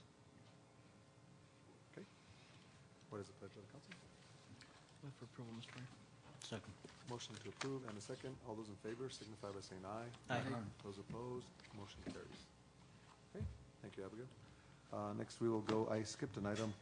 Thank you to Councilor Peralta for reminding me. Item C, proposed water and conservation ordinance. Presentation by the town manager regarding conservation and drought conditions. This is an attempt of the town of Taos to try to look at other cities that have enacted, that are facing considerable water shortages, and what ordinances they have put in place that we can start putting in place on a voluntary mode, and perhaps an ordinance that will allow us the teeth that we can enforce something if, as conditions warranted. So, yes, sir. Mr. Mayor, when you asked that we get on this, I started doing research and working with the town attorney to identify sort of just what the key things are in an ordinance that soundly conserves water in the Southwest. I also reached out to my colleagues to see what they have and see which one of the cities in the area had recently undertaken a water conservation ordinance. This past week, I was at a New Mexico City Managers Conference in Ruidoso, where I had the opportunity to have a long conversation with Tim Dodge, the city manager of Las Vegas, where, as you know, a couple of years ago, they were facing very severe water shortages to the point that they actually ran out of water. And he explained a lot of things to me, and which is very interesting how the conversation with him actually went. And it just strikes me that we, when we get to such an ordinance, that the conversation has to be in that same framework. And what he talked to me about, he said, well, look, first of all, they talked about a target, not just flatly saying at X days don't consume, but they needed to get to a point where the community as a whole was not consuming more than a certain limit, because that's all the water that they had at any given time. And so he said what they put together was all geared towards getting to that limit per capita use by everybody, and not just on Tuesdays, not just on Wednesdays, not just on when somebody said they were an emergency, but rather were able to reduce completely their consumption below the level where they were exceeding what they could produce. And he mentioned to me a statistic that I just think that orients how I think we should proceed, or at least best practice tells us that we should proceed. And he said that they have achieved by now a per capita consumption of about 1/3 that consumed by the average New Mexican, which is pretty impressive to begin with. I mean, we live in an arid environment, but on top of that, 1/3 of that. And so he said, the things that they did had some of it had to do with prohibition, but a lot of things that they did were actually geared towards absolutely reducing those numbers, including watering of public spaces, that they actually made deliberate decisions to not water, to let certain fields go brown, to not provide for exceptions so that people could water on some days extensively, but otherwise not be able to water. He said because as they tried to do that, they quickly realized that people would just simply shift the amount of water that they were using to the different days where they were allowed to do it. So if you can only water on Tuesdays, for example, and you can't do it on Wednesdays, well, on Tuesday you water for everything you can use on Wednesday as well. And he said, and they just ran into lots of those experiences. So it just strikes me that an ordinance that we should come up with here should have such targets, because if we realize that we're not achieving those, and any provisions that we put in place are have to be changed and would have to be modified. That's just one big thing that I think should be part of the conversation here. And the other part is that in Taos, and we're not unique, we have people who are on the town water system or the town distribution system, and there are a lot of people that are on water wells. And so what our attorney advises is the things that you would do to people who are have their own independent water wells are, things that you could do to keep people from using water that's in the public distribution system are not the same sorts of things that you can do or even should contemplate trying to do to people who are on their own independent water wells. Because we would be well outside of our authority depending on what we try to do. So that's another part of the conversation I think we have here. And what I wanted to do is just also just get your feedback on those two particular points, so that then we could craft a draft ordinance that I promised to bring to you the first meeting in July that meets your expectations. But also doesn't surprise you in terms of how it's drafted. So the bottom line here is for us to then come back to you with an ordinance that says, well, an emergency drought days, and then we can go from one, from watering from one day to the other day, is at least based on best practices, not something that we're going to be able to do very well. Okay. Thank you. Any comments, questions, Councilmember Gonzalez? Well, I think for me, Mr. Mayor, I get the usage, and I don't know that it can be restricted either towards the, hotel industry, but also conservancy, either placards, and I'm sure majority of them have them, but almost anywhere I've traveled, regardless of city and stature, all have that same initiative within their hotel accommodations, is the need to efficiently save water. So, I mean, kind of a fine line, because you could find one individual that's solely on town water and his next door neighbor is on well and city water. So how do you deem that? And that's the very tough problem. Yes, sir. Okay. Councilmember Peralta? Yeah, Mr. Mayor, I'm looking at this ordinance that was passed back in 2011. And in looking at it, I think, just to me, it seems to be difficult to trigger. And I think that what it's trying to accomplish here is right on as far as what we're trying to do, but the triggering mechanism doesn't quite work right. And part of what I was talking about in some conversations I had about water conservation, particularly last council meeting, and that was trying to work out things that make people start thinking about conserving water regardless of the conditions. In other words, not that we're in a severe drought, but that water is important and you don't need to overwater. You can save your greenery without being crazy about use of water. And part of what I looked at in here is that, the exemption for us as public entities, I don't know that that's a good practice to exempt ourselves from everybody else's use. We should put ourselves in the same way. And the thing about it is that this only talks about recreational fields. What about the medians on Paseo Cañon East? What about the other areas that we have around the town where we water here at Town Hall or any other places that are out there? I think those should all be brought into the mix as well, because we should be given the example of what we expect.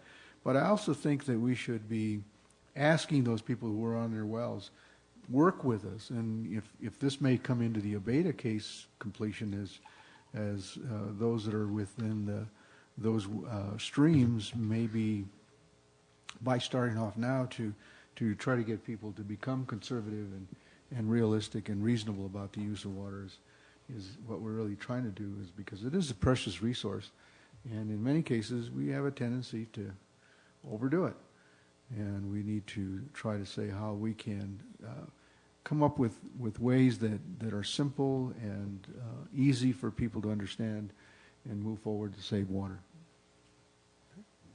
Okay, any other comments? Thank you, Mr. Mayor. Comments, questions?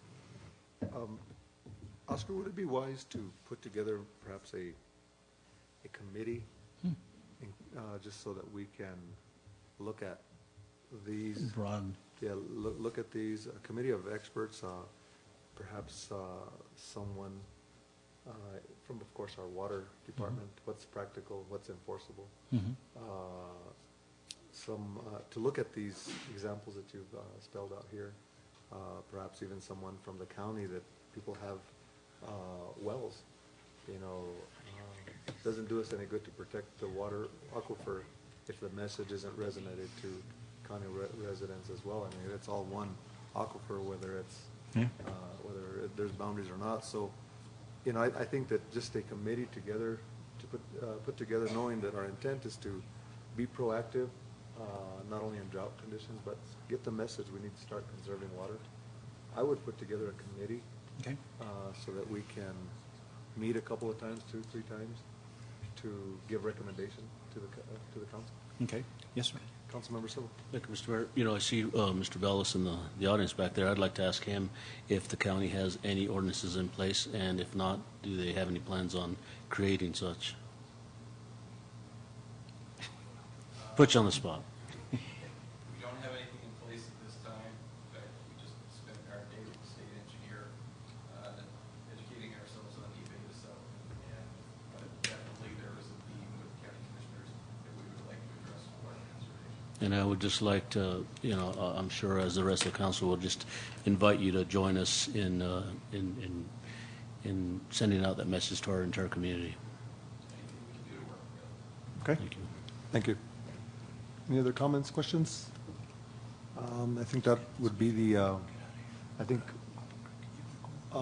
Brian, do we have to have a draft in place before we, probably better to dissect it, and get the proposed ordinance vetted through the committee first, and then advertise the. Yes, sir, because then we'd be stuck with, we've done this before and. Not having finished. Yeah. Okay, so I would bring the committee recommendation by the next council meeting, or the last meeting in. Well, I'm going to still try and keep my deadline. What I'd like to do, if it's okay with you guys, is go ahead and gather this meeting, Mr. Mayor, and see if out of that we can't come up with approach from this standpoint that the committee would help us come up with with the framework, if you will, of a future ordinance, so that we would then be writing the ordinance with some sort of framework, and so that what you have in that first meeting is that framework, that tells you, well, what comes out of this is going to be an ordinance that addresses X, Y, and Z based on the input that we had from this committee. If you approve that framework at that point, and then we come to you with a draft that addresses all of the critical points of that framework, and that way we're able to sort of scale up to an ordinance, as opposed to come to you with a long ordinance that, just because of its length, and kind of takes a conversation into maybe small picayune things that might not necessarily be the most critical piece of that ordinance. So I'm going to try and get that group together and see if we can fashion a framework that we can bring back to you the first meeting, and then the second meeting maybe have that draft ordinance. Have the draft ordinance. So we should have a draft ordinance by the second meeting in July. Yes. Okay. Okay. Or an ordinance to approve. With an option to approve it at that point. I mean, I won't presume that we're going to draft the perfect ordinance that you're going to approve on the first go, but since our attorney's not that busy, so. I'm just kidding with you, Brian. Of course, it will be fiesta time. Sure, yeah, and if time doesn't permit it, I mean, we can always table it. We'll try. We'll try. Okay. All right. We will go on to public hearings. Item 9A, public hearings, ordinance 1310, transferring 2 lots in the Chamisa Verde subdivision. Consideration approval of ordinance 1310, authorizing the transfer of 2 lots in the Chamisa Verde subdivision to Habitat for Humanity for the purposes of constructing affordable housing pursuant to the Town of Taos Affordable Housing Program. This is a public hearing, so at this time I'll open up the public hearing at this time. And is there any comments or concerns on this transfer of lots from the public? Seeing none, I will close the public hearing and go to questions from the council. Council members. Second. Move for approval, sir. Motion to approve. There's a second. Any further Discussion. discussion? Mr. Mayor, I'd since there's nobody here from Habitat for Humanity, one of the lots that they're working on is next to my home. And I need to commend them because all the work that's being done to do the trenching for the foundations is by manual labor. Wow. A la talache. Yeah. And they're using a bunch of teenagers to do it, so they're really getting these kids in there and working them hard and making them sweat out all of that resources that they put into their system over the winter. Yeah. They're gonna pour that way too. Maybe it looks that way. They say that's the best cement. That's manually mixed. Councilmember, now that you mentioned that, if I may, Mr. Mayor, the municipal league conference that's coming to us in August inevitably comes with an offer to do community service. I don't know if you're familiar with this. I'll provide them with a shovel. Okay.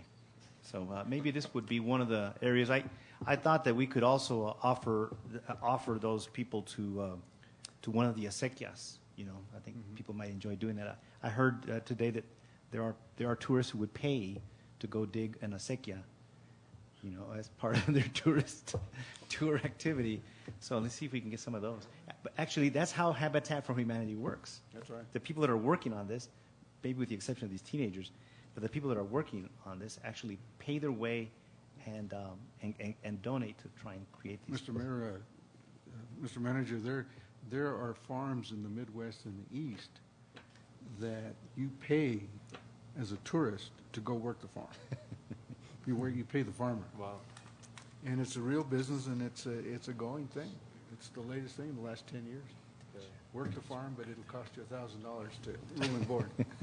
Kind of like hunting. I could never understand why that people would pay people to guide them. And here, people, they fight for the permits because they want to go hunting, and people would actually pay to go for a ride. There's a movie about this, right? It's City Slickers, right? That's Yeah, good money for that. Yeah. All right. Okay. Next, clerk, call the roll, please. Councilmember Silva? Yes. Councilmember Peralta? Yes. Councilmember Gonzalez? Yes. Councilmember Beta? Yes. By the vote of 4 in the affirmative, none in the negative, the ordinance is passed. Thank you, Brian, for your hard work on clarifying the numerous issues that we've had with the affordable housing and the ability to transfer these type of lots. Well, you're welcome, Mr. Mayor. I'm actually pretty proud of this. This was an enormous amount of work. Sure. I know you tons of paperwork. Mrs. Arvidsson was supposed to be here to say glowing things about me, but she obviously has failed. At any rate, the good news about this is just to increase council's comfort with this. Obviously, the affordable housing program at Chamisa Verde has suffered in the past from some defects. This process has been approved by the Mortgage Finance Authority. The lot price is written in stone. It's in the deed. The restrictions are going to be recorded to make sure that this stays in the affordable housing genre, or the lots come back to the town.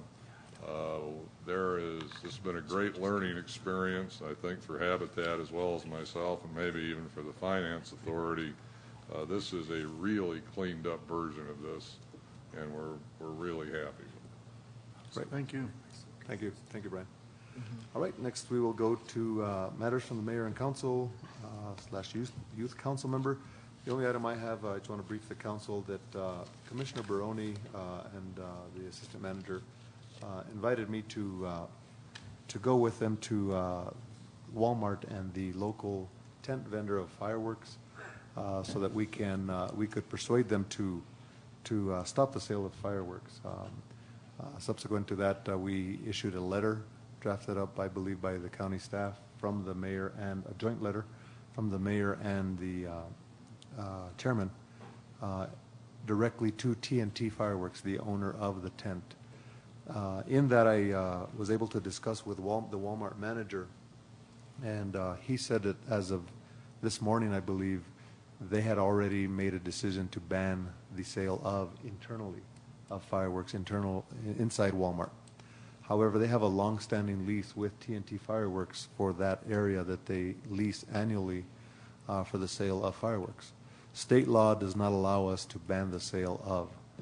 We do, however, have to permit the sale of through a local ordinance, and they do have to get a state permit from the fire marshal's office. Ironically, as Commissioner Barone and I were discussing issues, the fire marshal's office showed up to do an inspection. We spoke to her, and the deadline to apply to sell fireworks in Taos was June 16th. If no one has any has a state-issued fire permit to sell fireworks, they cannot sell if they did not meet that deadline. The only ones that had met that deadline was TNT Fireworks, Walmart, Albertsons, and Smith's. Today, our staff advised me. I asked what permits had we. Although they have to get a permit from the state, they still have to get a local permit via our ordinance, as required by our ordinance. So I was advised that we had issued a permit to Walgreens, and the state fire marshal clearly told me, I don't care if you issued her a permit, them a permit, they do not have one from the state, and they are not selling fireworks this year because they did not, there's no application. She showed me on her iPad, these are the ones that have a permit. So anything outside of that, they cannot sell. Call me and they cannot sell them. The manager of Walmart was very supportive. He agreed with the letter. He said this is a corporate decision that they would make on the lease, whether they would ask them to, he was unsure if they were able to break that lease this year and tell them or require them not to sell that. He is waiting for a response from corporate and also a response from the vendor. As you recall, a couple of years ago, they voluntarily stopped the sale of because of the magnitude of fire that was in our neighbor municipality, Los Alamos. We feel that the conditions are much worse now that clearly warrant the prohibition of sales of, but that would have to come from the private sector. In talking to our attorney, and maybe he can elaborate a little bit on that, we feel that there is a little bit of leeway there on the permitting. Now, if that's a real retail establishment and they are going to sell and they did comply with getting a state-issued permit, our hands would be kind of tied. For instance, if Walmart decided we are going to sell because we have a permit,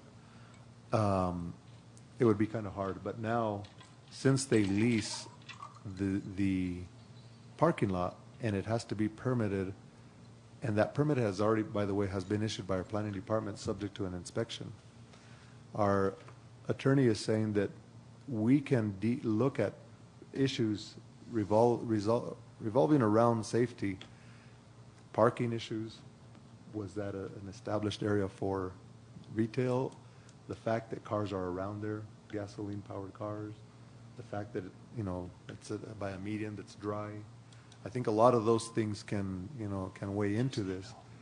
In the event that we feel that it's that extreme of danger, we are still pursuing the letter, and we're hoping that TNT, through pressure not only of their landlord but the municipality, would voluntarily stop. So, I would like for the manager and the attorney, I know that we have a full day tomorrow, but to evaluate this, I would recommend that we temporarily cease the issuance of permits within the town limits till we evaluate what is the authority of the town via these inspections, because the last thing we want to do is violate somebody's right to that is specifically granted through the statute.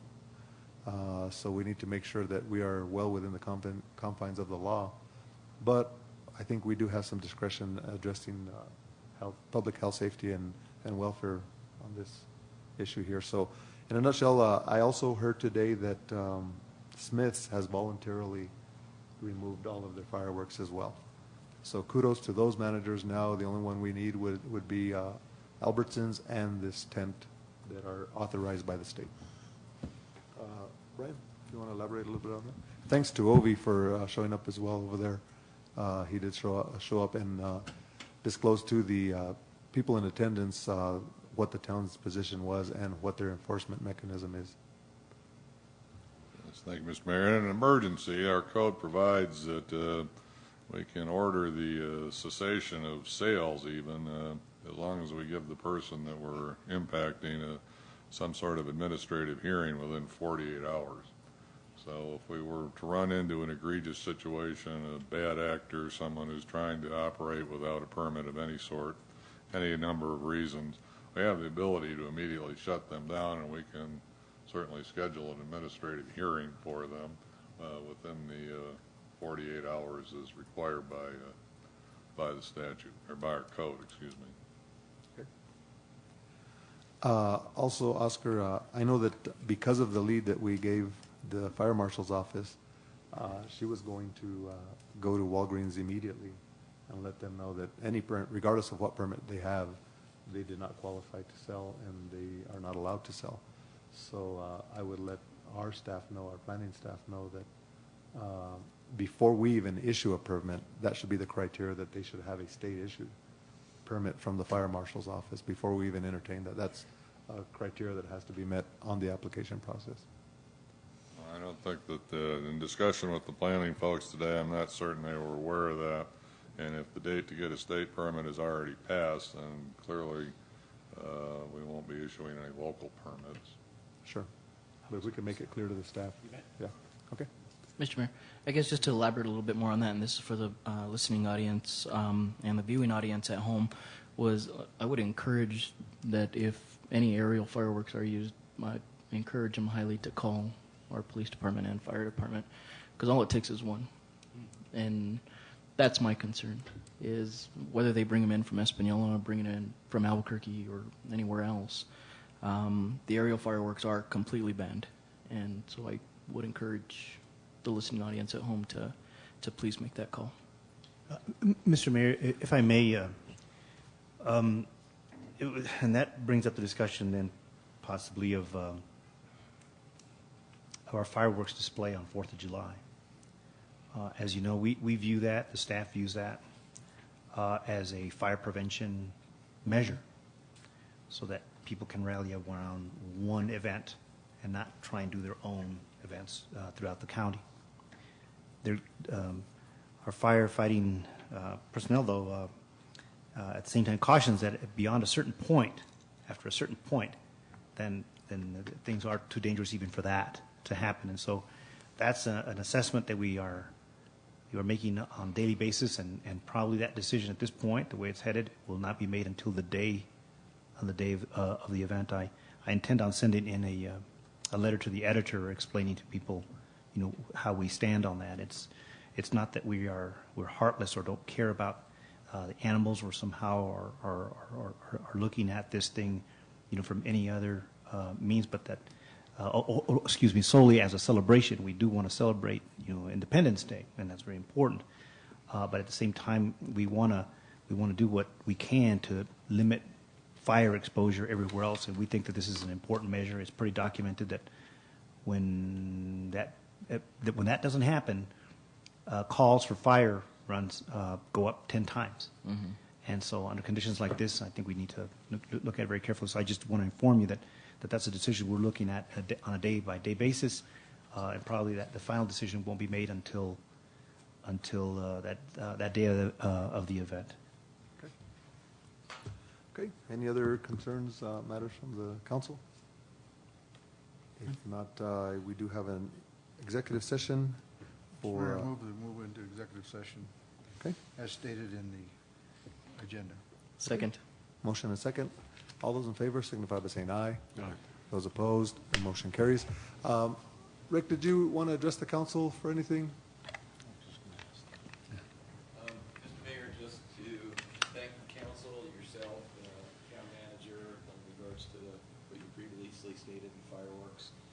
I know that the public thinks that simply because they want something, you can do it. And it's Sure. a difficult position for the town. We have a little quirk in our land use code, which fortunately hasn't been challenged. But we appreciate all you are doing. And I know that very often it's something that we people care enough to follow the pressure of our elected leaders and stuff, hopefully ourselves. But thank you to you on short notice for agreeing with me, Mr. Chairman. thank you for your leadership in coming up with this initiative to move forward and working with the town on this. Okay? Thanks, Thank you, Rick. Rick. Thank you. Okay, we will go into executive session. We'll be right back. I don't anticipate this taking too long. Yeah, okay. Mayor, I did, que tengo las evaluations del attorney. Okay. Let me know, como quieres. These for which evaluations are these? My evaluation of the attorney. Of the attorney. Were we supposed to be doing one on you? Yeah. Data-driven routing? Well, that was.